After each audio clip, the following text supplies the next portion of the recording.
तो दोस्तों, स्टोरी की शुरुआत में अमित को ज्योति के साथ रोमांस करते हुए दिखाया गया है, जहां पर वो दोनों खूब रोमांस करते हैं और पलंग तोड़ते हैं। यहाँ पर हमें फिर से 10 से 12 मिनट का एक रोमांटिक कार्यक्रम दिखाया जाता है। दोनों चरम सुख पा लेते हैं। दूसरी तरफ हमें भाभी को बाबूजी के रूम में दिखाया जाता है। तब वो बुड्ढा सोया हुआ था, लेकिन सौम्या रूम से बाहर जाने लगती है। तभी अचानक ही बुड्ढे की आंख खुल जाती है और वो बोलता है, सौम्या तुम अभी तक घर वापस नहीं गई, क्यों, क्या हुआ? शायद भाभी के मूड में कुछ और ही चल रहा था। वो सोए हुए शेर को जगा रही थी। वो बाबूजी से बोलती है, वो मैं आपको रूम में दवाई देने आई थी, लेकिन आप सोए हुए थे तो बस इस वजह से वापस जा रही थी। इसके बाद भाभी बिना देरी किए ही बुड्ढे को पानी और दवाई देने लगती है। अचानक ही जोर का धक्का लगता है और वो बुड्ढे के ऊपर जा गिरती है। मतलब अब यहाँ पर दोनों की प्रेम कहानी स्टार्ट होने वाली थी। बुड्ढा उसे देखने लगता है और भाभी की भी नजर उससे नहीं हटती।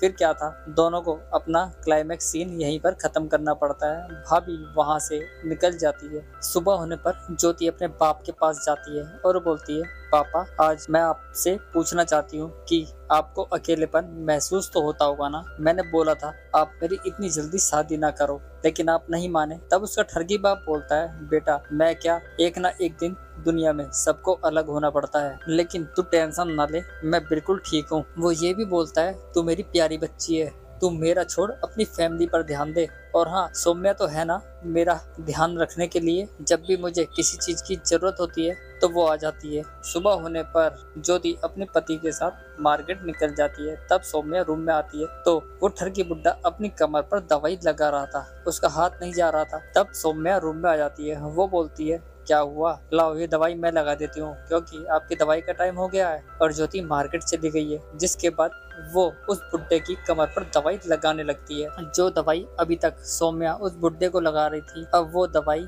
वो सौम्या के पैर पर लगाने लगता है। लेकिन उनकी कहानी कुछ आगे बढ़ती इससे पहले ही सौम्या वहां से चली जाती है। अब रात में सौम्या बाबूजी का बिस्तर करने आती है। तभी उसकी कमर में मोच आ जाती है। तब बाबूजी उसका इलाज करने लगते हैं और उनकी कहानी कुछ आगे बढ़ती इससे पहले ही हमारा ये एपिसोड खत्म हो जाता है। मिलते हैं नेक्स्ट वीडियो में, तब तक के लिए धन्यवाद।